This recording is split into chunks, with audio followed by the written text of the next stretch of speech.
Publiko. Sa Bacolod, Aksyon Radio! Aksyon Radio!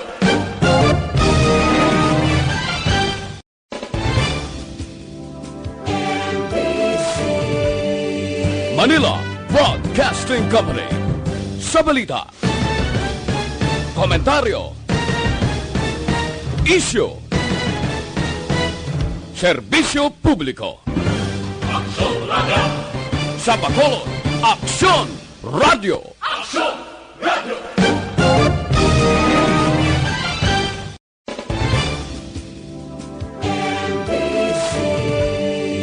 Manila Broadcasting Company. Sa balita, komentaryo, isyu, serbisyo publiko. Aksyon Radio! Sa Bacolod, Aksyon Radio! Aksyon Radio!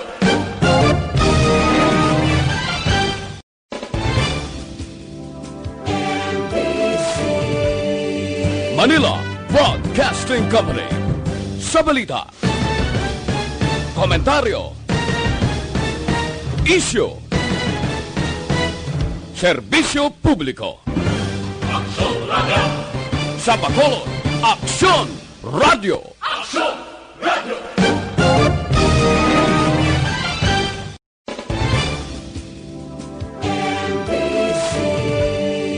Manila Broadcasting Company. Sa balita, komentaryo, isyu, serbisyo publiko. Aksyon Radio! Aksyon Radio Philippine Standard Time, las 6:37. This time check is brought to you by ACS Manufacturing Corporation, ISO certified, world-class quality. This time check is brought to you by Ibuprofen and Paracetamol Alaxan FR. Panalo sa bilis, panalo sa laban, Alaxan FR. Dunkin' Donuts, pasalubong ng bayan. This time check is brought to you by Decolgen Forte. Glad nose and headache, take only Decolgen Forte. Ang ining oras ang inadulong sa inyo sa Kalwansang Safeguard. Wash hands, stay safe, safeguard. Aksyon Reports, second portion.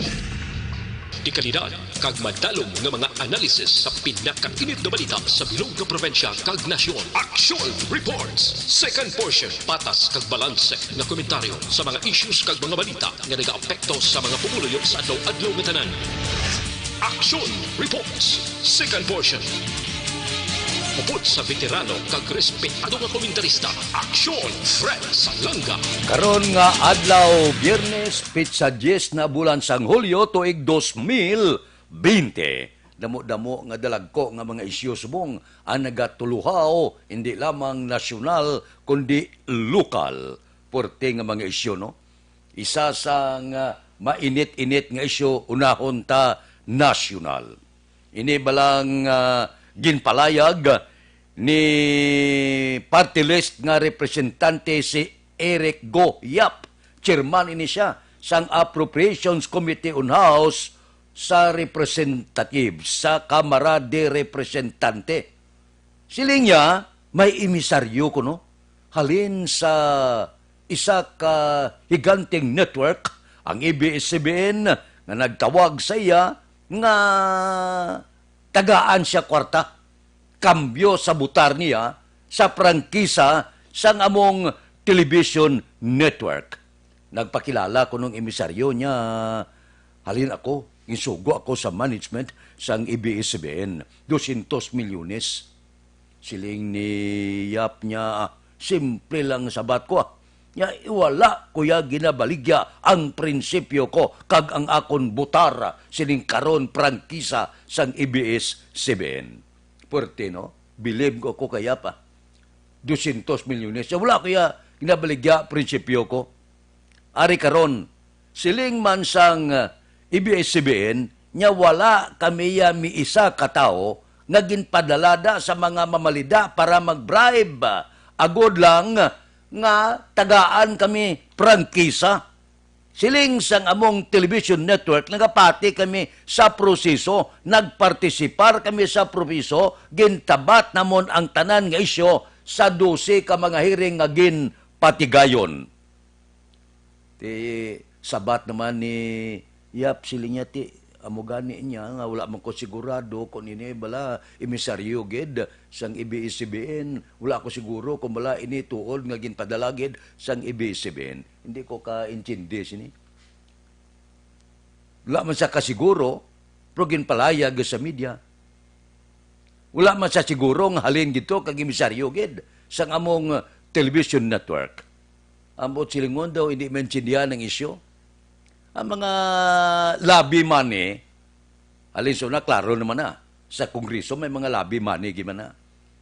Pero ini nga isyu, wala pa siya sigurado kung ini tao sang ABS-CBN nga emisaryo ko no, nga nagpalapit sa iya. Kag medyo style niya, wala ko yung ginabaligya yung buto ko. Ang prinsipyo ko, 200 milyones ang gintanyag ko no. Dili sang ABS-CBN nga matanyag kami. Kaya ang proseso niya, nagtambong kami, 12 kereng ang tanang isyo, ginsabat namon. Daw medyo litsi-litsi na ang isyo. May mga aligasyon nga binaklanay.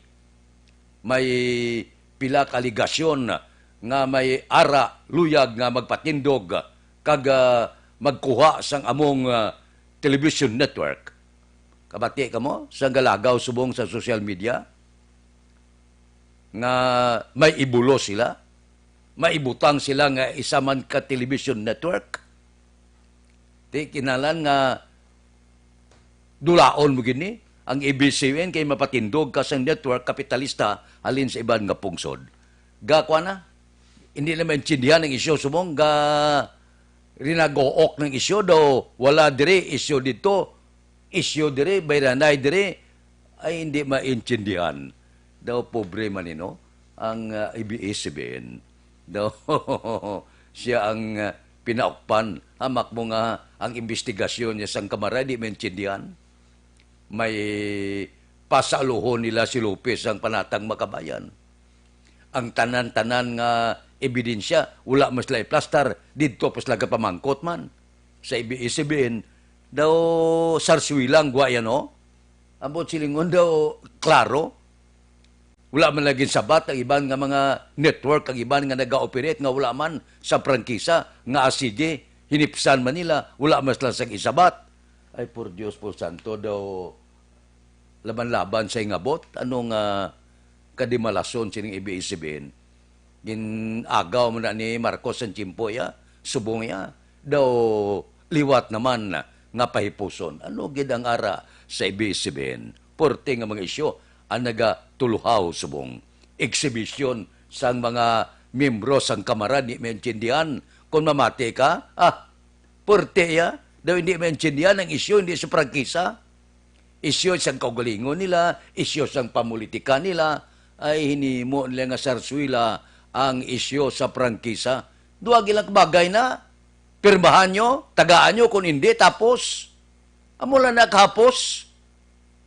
Tapos mabalaan sa tao kung sinod ang hagadusogid nga ipasira ang among network. Kami mga report kada may plano mas lain nga magpatindog kag baklon ang among television network. Tarungan nyo pa at hagin yung pumuluyo. Parang makaintinding pumuluyo kung bala ini hingabot. Klaro kayo eh. Ara na plastar na, nagayo na, may ara na laging padala. Ay sos, pinungkuan niya sang kamara, subong niya dumakong isyo, hindi na maintindihan. Nagkalit-silitsi ang isyo. Aksyon Radio Philippine Standard Time, las 6:44 na. Babalik kami pagkatapos ini.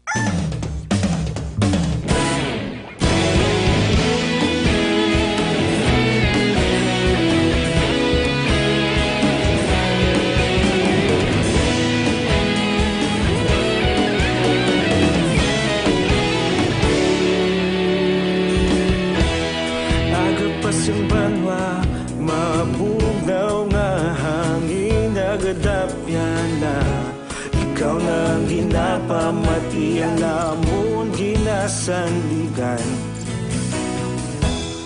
Tingog sang probinsya, kamatuuran ginapalap na. Minsay nga may dala, paglaom kag kasanag.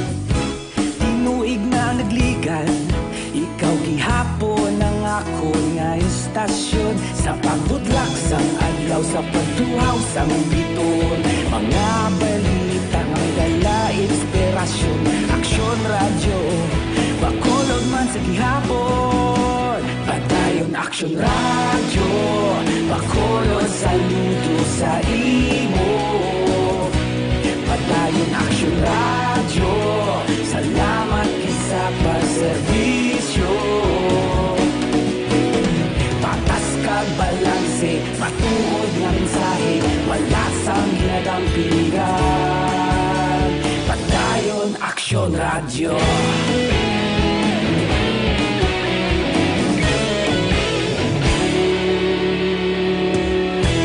Bakolod nun kag negrosanon, inyong pamatian. Stasyon nga nagapalaplag sang kamaturan. Mabakod nga prinsipyo, reporter handa sa serbisyo. Kahapon, karon kag sa gihapon, kita magapadayon. Tinuig na nagligal, ikaw gihapon ang akon nga istasyon sa pagbutlak sang adlaw sa pagtuhaw sang biton. Mga balita na may dala inspirasyon, aksyon radyo, bakolod man sa gihapon. Padayon aksyon radyo, bakolod saludo sa imo. Padayon aksyon radyo, salamat kit sa pagserbisyo.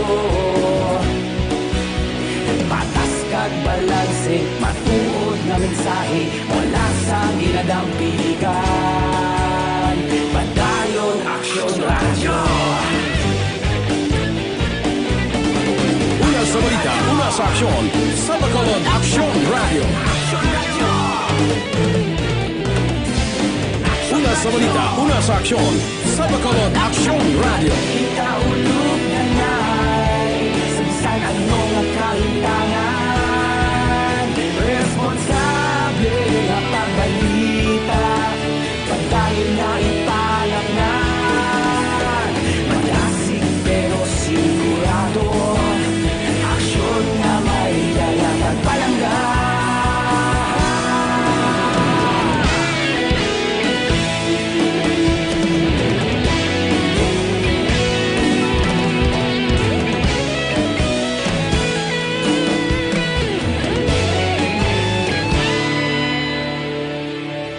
Padayon aksyon radyo, bakolod saludo sa imo. Padayon aksyon radyo, salamat kit sa pagserbisyo. Padayon aksyon radyo, bakolod saludo sa imo. Padayon aksyon radyo, salamat kit sa pagserbisyo. Patas kag balanse, matuod nga mensahe, wala sang ginadampigan. Padayon aksyon radyo.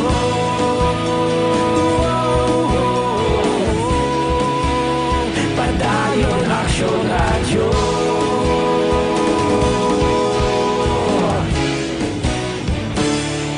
Padayon aksyon radyo.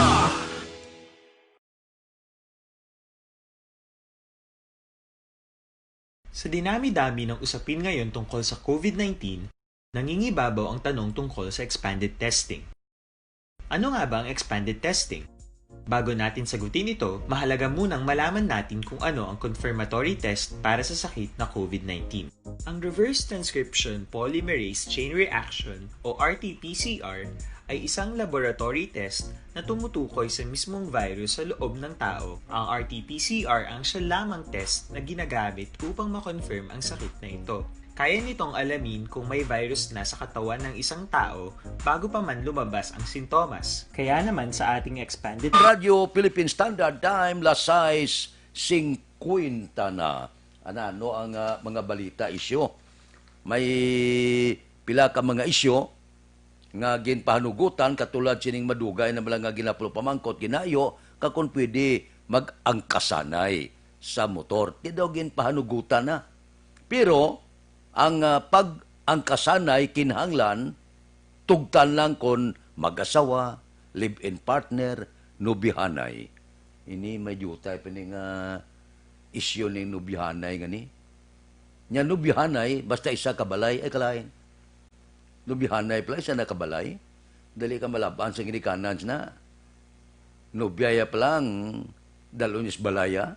Tidak ako delikado, no? Medyo atagon tayo ni.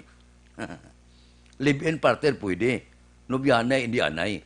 Wala palit sa unaya sa Pinoy, wala pa na yan na tabo nga naganubihanay pa lang. Dito na maistar ang bahay sa balay sa laki. Ang laki dito maistar sa balay sa bahay. Nagkakatabo, gimana. Pero, subong iya sa mga ginikanan niya nga, may lang ginikanan, kay okay lang, pero may ginikanan niya nga stricto kayo. Hindi niya pwede, no? So, dire ulo atagon tayo ni. Kay siling ni Interior Secretary Eduardo Anyo, umpisa karong adlaw pitsa 10, panugutan na nga mag-angkasanay. May mga pangabay lang, may mga requirement lang. Magpakita lang sa pamatuod nga nag-istar ang mag-asawa o kung nag-istar siya sa kabalay ang live-in partner kag iban pa. Agod may basihan ang mga checkpoint. Okay ni, alin sa una, tiya, para sa akon, wala ganyan problema.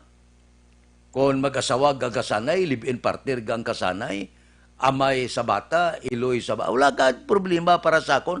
Kaya sa sulod sa balayan, ganyan, sulod sa puluyan, abi sugirin niyo ko, ipokrito yung magsiling ginapatuman ang physical distancing sa sulod sa puluyan.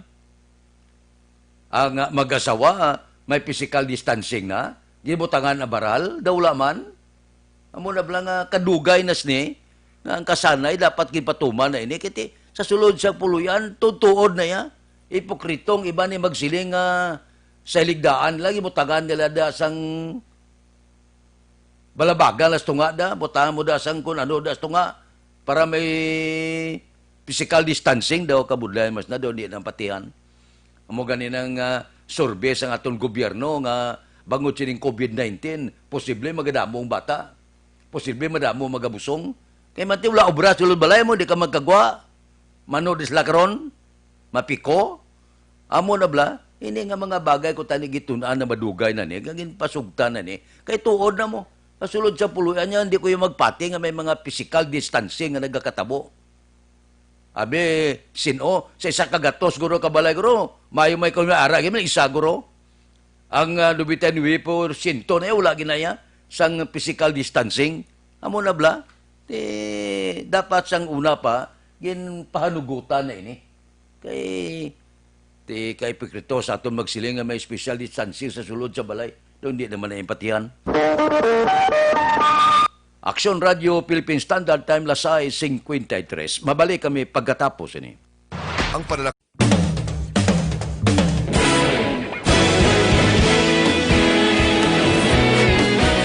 Naghakot sang pagpasidungog ang mga katapo programa kag drama sang DYEZ Action Radio Bacolod sa Tingog kag Handurawan Awards 2020 sang KBP Negros Occidental Chapter. Ladies and gentlemen, our icon of radio in Negros Occidental this year goes to Eduardo de la Fuente.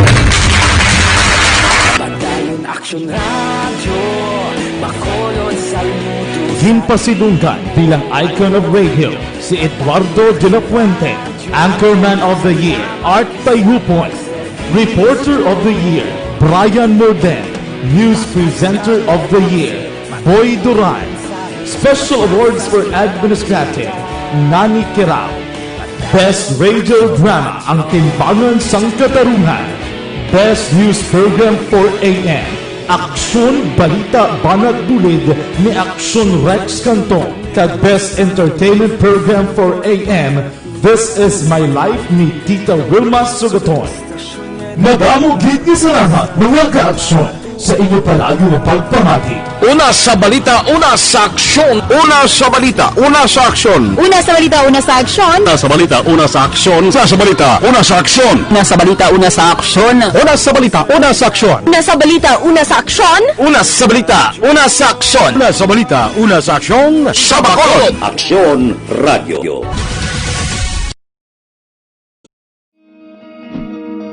Para labanan ang banta ng COVID-19 sa ating bansa, mahalaga ang kooperasyon ng bawat isa. Ang pananatili sa loob ng bahay ay isa sa pinakasimple pero pinaka-epektibong paraan para hindi kumalat ang virus. Kunwari, ikaw ang tuldok na ito. Malusog ka at malakas. Lumabas ka ng bahay. Ang hindi mo alam, may nakasalamuha ka ng may COVID-19. Tandaan, mahirap malaman kung sinong may virus, pero madali itong maipasa sa iba.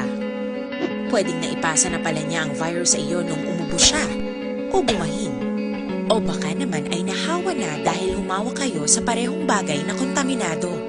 Ngayon ay mayroon ka na ring COVID-19. Isa ka ng carrier na makakahawa sa iba. Dahil maaaring ilang araw pa bago lumitaw ang sintomas na ubo, sipon, hirap sa paghinga at lagnat. Pwede ring wala kang nararamdamang sintomas, ngunit nakakahawa ka pa rin. Pag-uwi mo sa bahay, maaari mong mahawahan ang iyong pamilya. Kasama na rito ang lolo at lola mo o ang mga magulang mo na may edad. Sila ang may pinakamahina na depensa laban sa virus. Ang mga may sakit sa puso, diabetes, high blood, at iba pang pre-existing conditions, at mga buntis, mahina ang panlaban sa COVID-19. Kapag na-infect ang taong mahina ang immune system, posibleng magkaroon siya ng malalang karamdaman at kailanganing dalhin sa ospital. Sa patuloy na paglabas ng bahay at pagpunta sa pampublikong lugar, tinatayang maaari kang makahawa ng 3 pang tao at sila makakahawa ng mas marami pang iba. 20% ng mga nahawa ay maaaring maospital at dadami ng dadami ito habang mas kumakalat pa ang virus. Bukod sa dumaraming COVID-19 patients, marami pang ibang may sakit ang nasa mga pagamutan. Ang mga pasyenteng malubhang-malubha na ang karamdaman, hindi na maaasikaso. Wala ring lugar para sa mga pasyenteng may ibang karamdaman. Kaya nating iwasan ang patuloy na pagkalat ng COVID-19 kung iisipin natin ang kapakanan ng iba. Kailangan nating isipin at kumilos na parang bitbit na natin ang virus para hindi ito kumalat pa sa iba. Sundin ang social distancing. At hanggat maaari, manatili sa loob ng bahay. Kung talagang kinakailangang lumabas, panatilihin ang 1 metrong layo sa ibang tao. Maging malinis din sa katawan at sa kapaligiran. Parating maghugas ng kamay gamit ang sabon at tubig. At i-disinfect ang mga bagay na madalas hinahawakan. Ang mahalaga, mapabagal natin ang pagkalat ng COVID-19. Para mas kakaunti ang mga kailangang magpa-ospital at mabawasan ang mga Pilipinong magkakasakit. Magiging epektibo lamang ito kung mananatili tayo sa bahay. Sundin ang social distancing. Isang maliit na sakripisyo para sa buhay ng kapwa nating Pilipino. Tulong-tulong tayo. Let's beat COVID-19.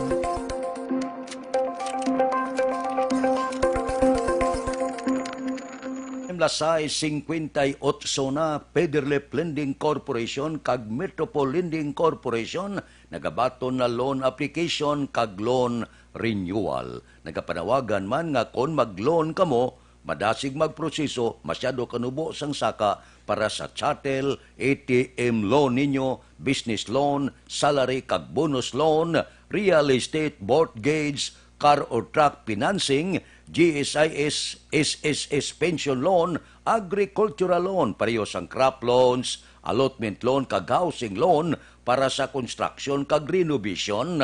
Ang kantuan ninyo, Federal Lending Corporation, aralang sa 2nd floor Carmen Building, Lizares Avenue, Bacolod City. Kontak sila sa 0922-294-6862 or 0905-438-9450. I-email sila pederlip17@yahoo.com. Facebook, Pederlip Lending Corporation. May mga satellite sila nga opisina sa Corner Yungque, Dalangoria, La Carlota City. Kontak lang 0908-447-1495. Mayara man sa Dalan Mabini, Sonpordas 8, Talisay City. Kontak lang 0947-605-5543. Ano pang inaulat nyo? Loan, subong na. Pederlip Lending Corporation. Second floor, Carmen Building, Lisaris Avenue, Bacolod City. Action Radio Philippine Standard Time, Lasay 59 na. Ano ni? Kaadlawan subong ni Mayor Bing Lunardia, birthday may kaso pangagin pasaka Pasaka kaso administratibo sa ombudsman. Ano ini kanday sino naman ni? Ay kanday tuniwong kag Edgar Kadagat. Ang reklamo, ga-monitor ako kapon, overpriced ko ang pagbakal sa mga food packs nga ginapanagtag. Gindarasa pa ang head sang DSSD, si Pasita Tero, Executive Assistant, Jose Maria Vargas, Danilin Magallanes, Eprelos, Murada, kag Francis Abanes. 31 milyones kunong disbursement voucher nga na-release, 10 milyones lang kuno ngin bakal sa mga pagkaon. Amo na yang aligasyon sang grupo. Galing ginsabat man ini ni City Legal Officer Joselito Bayatan niya ini, black propaganda ini ang pagpasaka kaso administratibo kay Mayor Bing kag iba ka empleyado. Nya balo ka nga, ini nga mga tao, may gina-claim ini sila. Nga gin-deliver na to kuno nga mga balas blato, nga wala ginbayran sang syudad, sang panahon pa sa nagligad nga administrasyon. Ti siling ni Bayatan, paano to bayaran kay may kalamalamahan to? May indi amo nga mga papilis. Daw may ginatawag nga daw may ara indi amo nga pagpatigayon sa pagdulong sa itong mga material. Nya may diferensya. Amo na wala ginbayran. Pagkatapos niya, lain buot nila, pasaka na sila kaso, nga wala man balasihan. Siling ni Bayatan, initanan, may record, initanan, kumplito niya sa papilis. Siling ni Bayatan, pasaka sa ombudsman, usik, mo chimpo. Action Radio Philippine Standard Time, La City 3. Hindi tayo badayday mayo kay kulang kitas panahon sa masunod naman naton nga programa. Mabalik kami pagkatapos ini.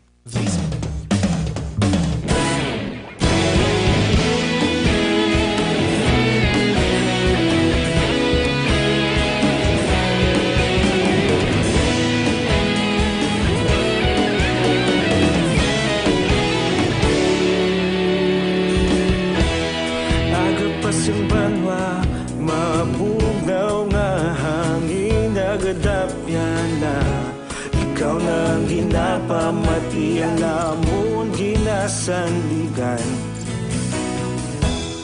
Tingog sang probinsya, kamatuuran ginapalap na. Minsay nga may dala, paglaom kag kasanan. Tinuig na nagligan, ikaw gihapon ang ako nga istasyon. Sa pagbudlak sang adlaw, sa pagtuhaw sang biton. Mga balita nga dala inspirasyon. Aksyon radyo, Bacolod man sa gihapon. Padayon Aksyon radyo, Bacolod saludo sa imo. Padayon Aksyon radyo, salamat kisa pagserbisyo. Patas kag balanse, matuod nga mensahe, wala sang ginagang piligan. Padayon Aksyon radyo.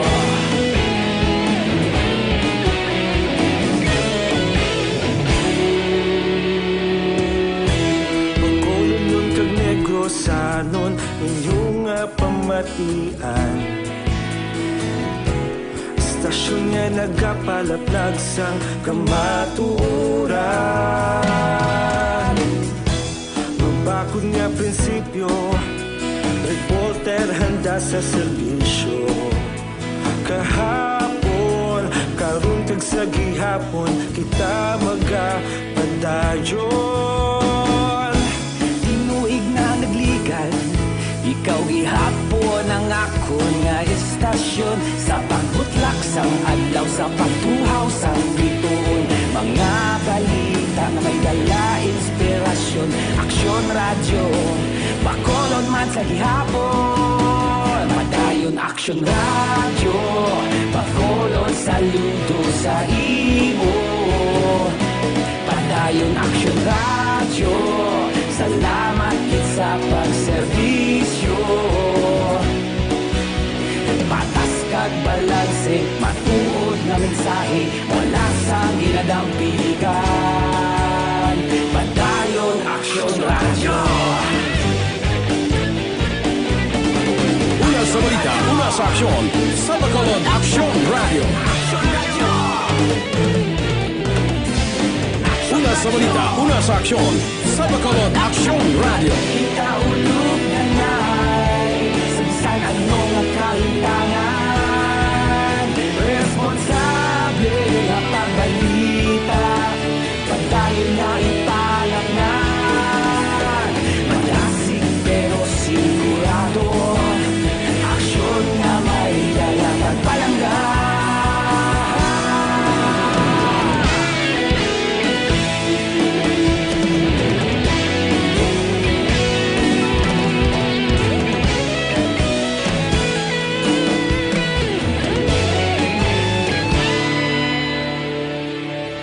Padayon Aksyon radyo, Bacolod saludo sa imo. Padayon Aksyon radyo, salamat kit sa pagserbisyo. Padayon Aksyon radyo, Bacolod saludo sa imo. Padayon Aksyon radyo, salamat kit sa pagserbisyo. Patas kag balanse, matuod nga mensahe, wala sang ginadampigan. Padayon Aksyon radyo.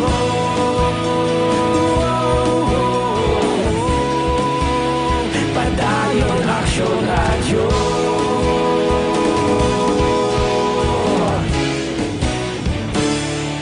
Padayon Aksyon radyo. Sa dinami-dami ng usapin ngayon tungkol sa COVID-19, nangingibabaw ang tanong tungkol sa expanded testing. Ano nga ba ang expanded testing?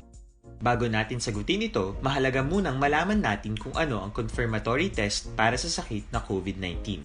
Ang reverse transcription polymerase chain reaction o RT-PCR ay isang laboratory test na tumutukoy sa mismong virus sa loob ng tao. Ang RT-PCR ang siya lamang test na ginagamit upang makonfirm ang sakit na ito. Kaya nitong alamin kung may virus na sa katawan ng isang tao bago pa man lumabas ang sintomas. Kaya naman sa ating expanded testing, RT-PCR ang ginagamit natin ngayon. Hindi ito katulad ng rapid antibody. Aksyon Radio Philippine Standard Time, La City 8 na, standby na. Sa aton Aksyon Balita Morning Edition, liwat magadulong sa aton sa mga balita lokal, national, international, sports, kag artista. Upod kita. Aksyon Boy Duran, kag Aksyon Dorel Cabato. Aksyon Fred Salanga, una sa balita, una sa aksyon, sa Bacolod Aksyon Radio. Aksyon Radio!